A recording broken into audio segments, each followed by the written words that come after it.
What if saying no was the most sacred thing you could do? What if boundaries weren't walls, but actually altars? What if the frequency of your devotion wasn't measured by how much you gave away, but by how fiercely you protected what was holy within you? In this episode, we dive into the teachings of Guru Angad, the quiet force behind the expansion of the Sikh path and the embodiment of Energy Body 2.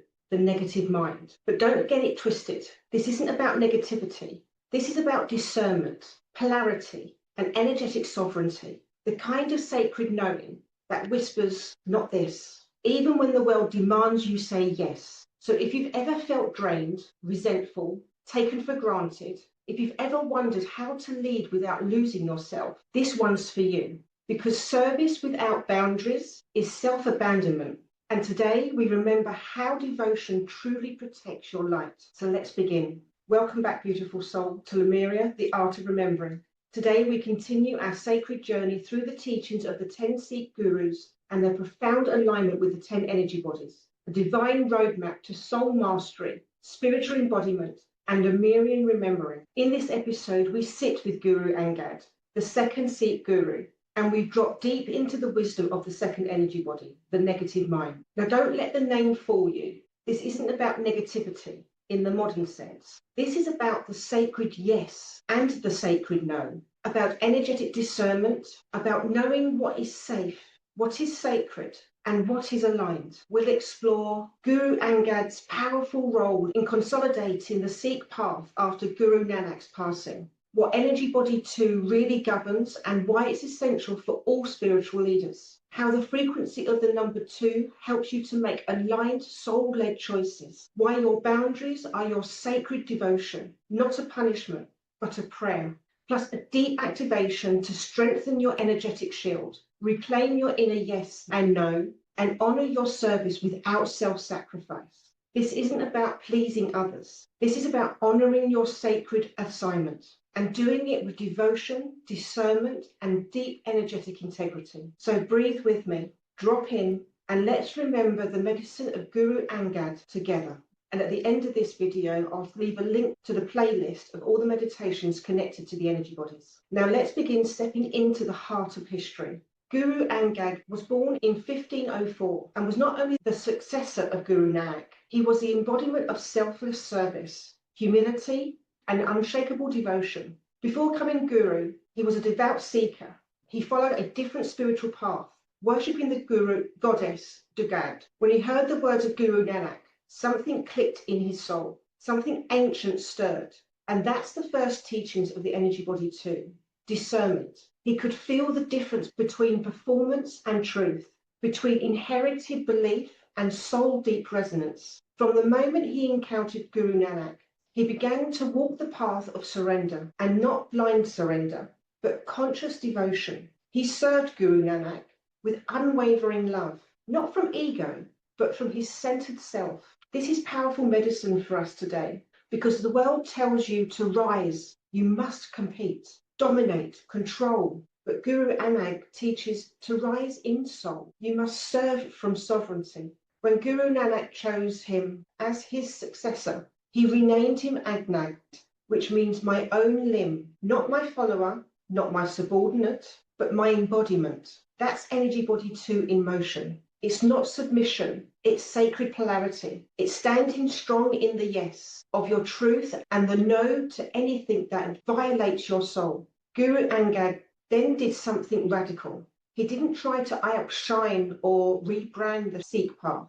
He stabilized it. He preserved Guru Nanak's teachings. He compiled them, protected them, and anchored them. This is the shadow and gift of the Energy Body 2. The shadow wants to be seen as the one who builds something new. The gift says, I protect what is sacred, even if no one sees me doing it. Guru Angad also created a script, the sacred writing system that used the Sikh scriptures today. He didn't seek the spotlight, but his work created the very container that allowed the teachings to live on. He taught with action more than words. He lived boundaries as service, not separation. He exemplified the Lemurian code of I will hold the field so that the divine may flow. You feel that? That's not passive. That's pure energetic mastery. Let's now explore what Energy Body 2 truly is and how you can activate it in your own life to stop leaking energy and start leading with devotion. So what is Energy Body 2 and the negative mind? Got to do with sacred boundaries. Let's talk about the misunderstood powerhouse, the Energy Body 2, the negative mind. Now, I know the name doesn't sound appealing, but in spiritual mastery, the negative mind is actually the body of divine protection. It's the frequency that helps you discern. Is it safe? Is this aligned? Does this match my soul's truth? And in today's world where people-pleasing is glorified and boundaries are often labelled as difficult, the negative mind is a radical reclaiming. It is the sacred part of you that says, no thank you. It's the body that senses energetic danger, distortion or dilution before your logic mind even catches up. When this body is strong, you don't need to defend yourself. Your aura speaks for you. Your presence becomes clear. I am not available for distortion. I am only available for divinity. In the Lemurian frequency, we didn't call it the negative mind. We called it the guardian grid. It was the energetic force field that protected our sovereignty. It ensured that every being, every soul, every leader operated from integrity. This is what Guru Angad held, not just in spiritual theory, but in daily lived practice. He embodied the negative mind by protecting the teachings rather than reinterpreting them for popularity, creating the sacred script to ensure sacred knowledge could not be twisted, rooting in service while remaining sovereign in his truth. When your energy body too is out of balance, you say yes when you actually mean no. You take on what isn't yours. You get stuck in cycles of guilt, overgiving, or energetic exhaustion. But when it's activated, you become a living, breathing yes to soul, no to distortion transmission. You walk through the world as a clear vessel, boundaried, protective, not reactive or responsive, and from your center. So let's break this down. Here are some affirmations for a balanced negative mind. My boundaries are an act of love. I discern what serves me and releases what doesn't. I am safe to say no. I protect the sacred within me. I lead with aligned service, not people-pleasing. This body is also deeply tied to the root chakra and your sense of safety. So many of us have abandoned our own safety in pursuit of belonging. But true belonging begins with integrity. Guru Angad didn't chase approval. He held the field. He protected the mission. And you, beautiful soul, are being called to do the same. In the next section, we'll explore the numerological essence of the number 2 and how it can help you master duality, balance, and the boundaries in today's chaotic world. So here's some numerology insights for the frequency of the 2. So let's dive deeper now into the vibrational signature of the number 2. In numerology, every number carries a frequency, a consciousness, a soul lesson, and 2 is about duality, diplomacy, sensitivity, and sacred balance. Where 1 is about independency and identity, 2 is about connection, partnership, and polarity. But here's the thing, 2 doesn't mean codependency. It doesn't mean losing yourself to keep the peace. That's the wounded 2. The empowered 2 is the mastery of inner balance. It knows how to honor the other without abandoning the self. So let's break this down even further. The gifts of the number 2, intuition. You can sense truth before it's spoken. Harmonizer. You bring peace without people pleasing. Energetic mirror.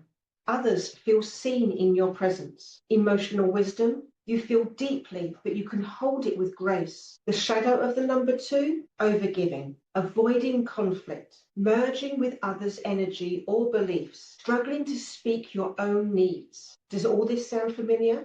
This is where the negative mind and the 2 frequency overlap perfectly. Together they teach you this. You are not responsible for everyone's comfort. You are responsible for your own clarity. You are not here to be liked. You are here to be clear. The number 2 is also deeply feminine in its archetype. It's lunar, watery, receptive. But don't confuse receptivity with passivity. Receiving is an art. It takes boundaries, presence, and discernment. Guru Angad embodied this. He didn't demand power. He received it through alignment. He didn't manipulate his way into leadership. He surrendered in service, and truth elevated him. That's the numerology of 2. You rise not by force, but by frequency. So if you have a 2 in your core chart, especially as a soul, karma, or life path, you are here to master the dance of connection without collapse. Protect your energy while serving with love, saying yes to truth and no to anything that disrupts your sacred flow. It's not always easy, but it is sacred. And I should know, I actually am a karma 2. Now, in this next section, we'll explore how this ties back to Lemurian remembrance and how ancient energetic codes of partnership and polarity are reawakening in you now. I'm going to move on to Lemurian remembrance and the polarity of the grid's devotional service. So now let's go even deeper into Lemurian remembrance that sits beneath the surface of Energy Body 2. In Lemurian culture,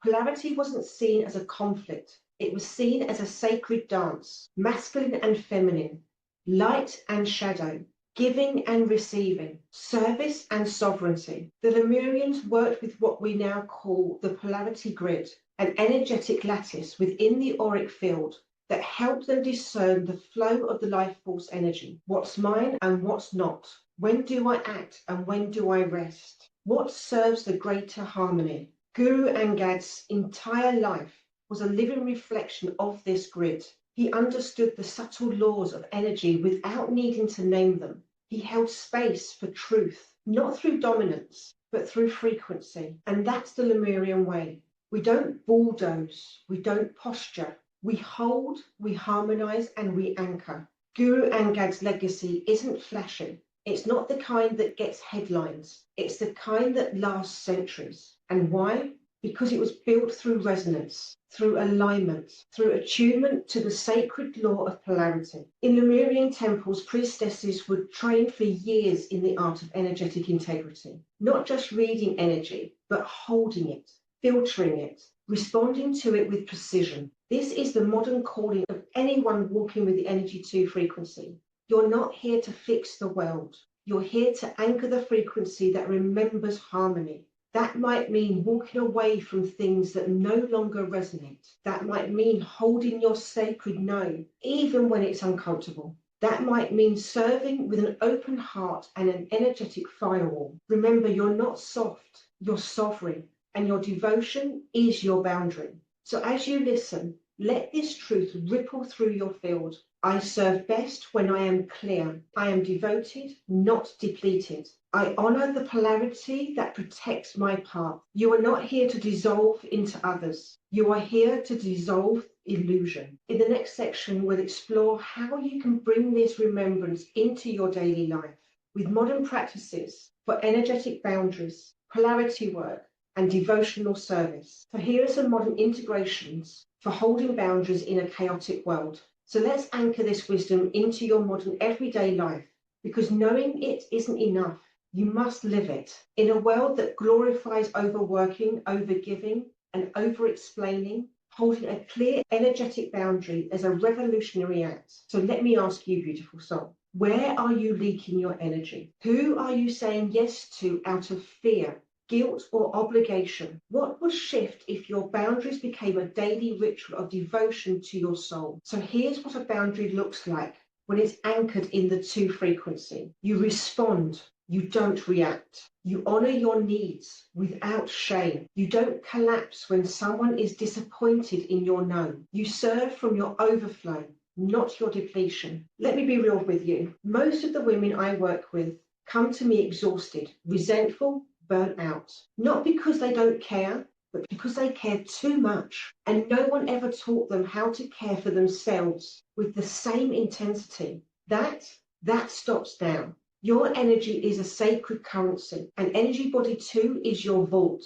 So here are some practical ways to strengthen this body. Aura shielding practices. Every morning, visualize a golden field of light around your body. Program it with your truth. Only love and alignment may enter. Yes and no journaling. Reflect daily. What did I say yes to today that didn't serve me? What did I want to say no to, but I didn't? Where was I truly aligned? A sacred no practice starts with small things. Say no to a call, a favor, or a task that isn't yours to hold.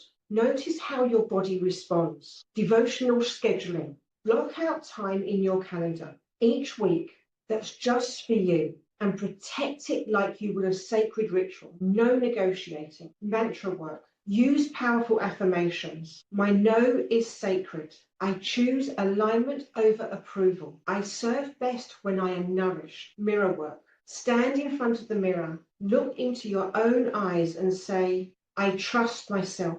I protect myself. I honor my truth. You can't serve the collective if your cup is empty. You can't hold others through transformation if you are constantly being drained.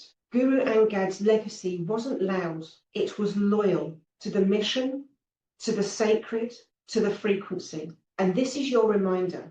You don't need to shout to be powerful. Your clarity is your frequency. We're going to move into a deep energetic activation, one that strengthens your boundary body, reactivates your polarity grid, and calls your sacred no into full embodiment. I call it the energetic activation, reclaiming the sacred no. Find a quiet space, light a candle, place your feet flat on the earth or the floor beneath you. Close your eyes, bring your awareness to your breath. Inhale slowly and exhale even slower. Again, inhale deeply, and this time hold the breath at the top. Now exhale with intention. I release what's not mine. Let your shoulders drop. Let your nervous system soften. Let your soul come home. Now begin to visualize a circle of golden light surrounding your entire body. This is your Lemurian boundary grid, your energetic temple. This circle is intelligent. It's alive. It's listening to your intention. In the center of your chest, feel a pulse of clarity. This is your sacred no, not a reaction, not a rejection, but a frequency of self-honoring. Now repeat after me. I honor my boundaries as a temple of devotion. I trust my inner no, even when others do not understand. I am safe to choose myself. I release the need to be light. I choose to be clear, not consumed. Now place one hand over your heart and the other over your womb or lower belly. Breathe into that sacred channel. Feel the alignment between your knowing and your action. Feel your field sealing, not as a wall, but as a womb of light. You are not pushing people away. You are inviting them into truth.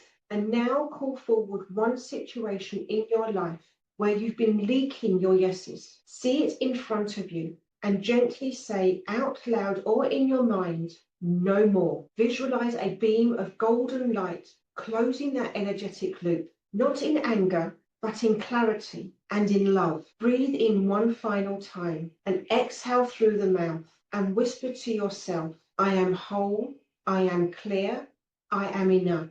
When you're ready, gently open your eyes, anchor into your body, and notice how it feels. This is the frequency of embodied sovereignty. This is your Guru Angad's remembrance. So, beloved one, how do you feel? Lighter, clearer, more rooted in your sacred center? Let's anchor what you've just experienced. You've not just listened to a teaching, you've received a transmission, a remembrance, a reclamation. Guru Angad's path shows us that true service does not require loudness. It requires loyalty to your truth, your path, and your energetic integrity. In today's noisy world where attention is the new currency and performative activism runs rampant, your clarity is your revolution. So let me remind you, your boundaries are not selfish. Your discernment is not judgment. Your sacred no is a portal to your sacred yes. You're not here to sacrifice yourself for the mission.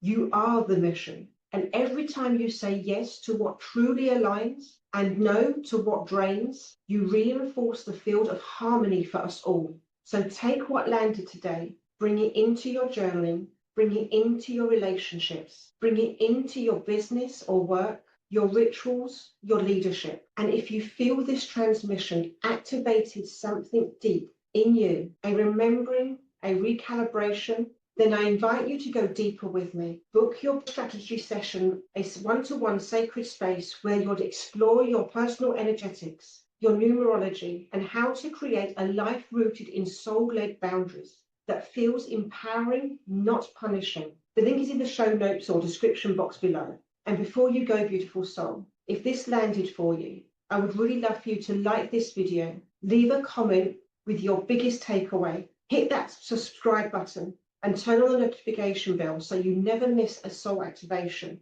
This isn't just a video, this is a frequency, a portal, a remembrance. Until next time, stay grounded, stay golden, and never forget, you are the sacred no. You are the holy yes. Don't forget to send this to somebody who you feel really needs to hear this message right now. And if you're not ready for a one-to-one session with me, also down in the show notes or description box, you'll find a link to grab your free quick guide to numerology, where you can find out what your sacred numbers are and how you can start embodying them today. Until next time.